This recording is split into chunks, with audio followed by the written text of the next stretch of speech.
நமச்சிவாய வாழ்க, நாதன் தாழ்வாழ்க. இமைப்பொழுதும் என் நெஞ்சில் நீங்காதான் தாழ்வாழ். சிவம் பிரான்ஸ் சிலையாக gold plating art studio LLP நிறுவனம் வழங்கியுள்ளது. சிவபிரான் பார்வதி திருக்கயிலாய அற்புத தரிசனம். அங்கிங்கனாதபடி எங்கும் எழுந்தருளி இருக்கின்ற சிவபரம்பொருள் இந்த அற்புதமான வான் சிலையாக உமையம்மை எனும் பார்வதி தேவியருடன் உளமாற எழுந்தருளி அருள் பாலிக்கின்றார். என்னே அற்புதமான வடிவம் என்பது நம்மை ஈர்த்து அதை கவனிக்கச் சொல்கிறது. திரிசூலமுடன் உடுக்கையுடன் 4 திருக்கரங்களுடன் சிரசிலே கங்கையை தரித்து கழுத்திலே நாகத்தை அணிந்து அமைந்தருளி இருக்கின்றான் சிவபரம்பொருள்.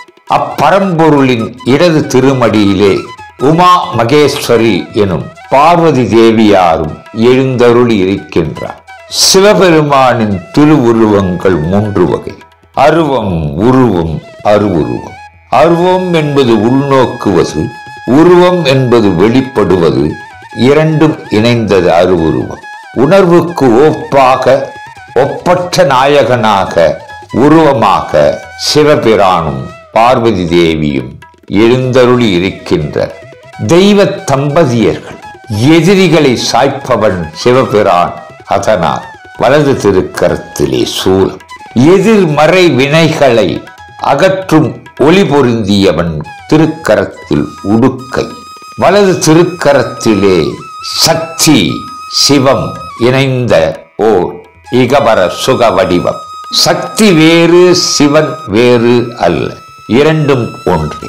திருக்கயிலாய சிவபெருமானின் திருக்கோலத்தால் ஒரு இல்லத்தில் வைத்து ஒரு அங்காடியில் வைத்து வணங்குவதால் என்ன பயன்?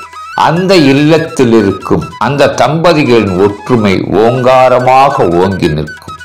எந்த நிலையிலும் பிரிவு ஏற்படாத தெய்வ தம்பதியர்களை வணங்கினார் அந்த இல்லத்திலும் எந்த நேரத்திலும் எந்த நிலையிலும் எப்பிறவியிலும் பிறவி ஏற்படாது. ஒவ்வொரு இல்லத்தரசியும் சரி, அந்த இல்லத்தரசியின் கணவனும் சரி, இவ்வாறான திருக்கயிலாய சிவபெருமான் பார்வதி இணைந்த திருவடிவத்தை வணங்கி வந்தால் முதலில் தாம்பத்திய சுகம் நிரந்தரமாக இருக்கும்.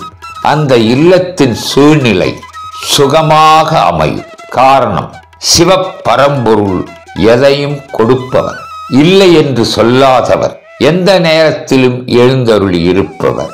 சிவமே கதி என்கின்றனர் பெரிய பெரிய ஞானிகளும் சித்த புருஷர்கள். சிவனை வணங்கி வந்தால், சிவபதத்தை பற்றினால் நிச்சயமாக சீரும் சிறப்புமாக வாழலாம். இந்த திருக்கயிலாய சிவபெருமான் பார்வதி வடிவம் மிக அழகாக ஆனந்தமாக அமைந்திருக்கிறது.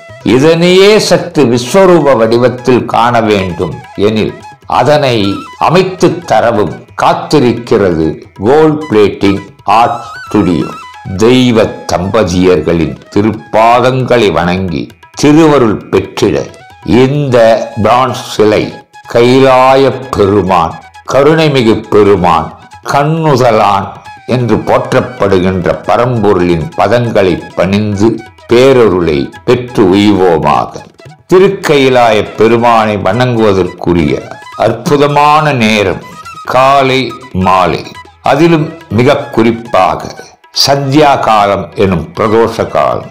திரையோதசி திதி வருகின்ற நேரத்தில் வருவது பிரதோஷம். ஒவ்வொரு நாளும் மாலை 4:30 முதல் 5:30 மணி வரை வருகின்ற நேரம் பிரதோஷ நேரம்.